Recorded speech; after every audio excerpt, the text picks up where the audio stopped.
On est le 3 janvier 1964. Elena Petrovna, danseuse étoile soviétique exilée en France, donne naissance sous X à des jumelles. Les deux petites filles sont séparées à la naissance et élevées dans l'ignorance de leur sororité. Et si Hortense a la chance d'être adoptée très vite par des parents aimants, Mao ne cesse d'être trimballée de famille d'accueil en foyer sordide. Un jour pourtant, les hasards de la vie amènent les deux jeunes femmes à se rencontrer et à partir à la recherche de celle qui les a portées, du ventre qui les a portées.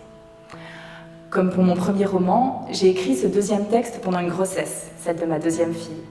Il est né de ce formidable élan créateur que j'ai le sentiment d'avoir pendant cette expérience exceptionnelle et transformatrice qu'est la grossesse. Je venais à l'époque de voir un magnifique spectacle de voltige équestre dans le Jura français. Et j'ai été saisie par le visage d'une des artistes, d'une des voltigeuses. J'ai compris par la suite que c'était son grand retour sous le chapiteau après la naissance de son fils.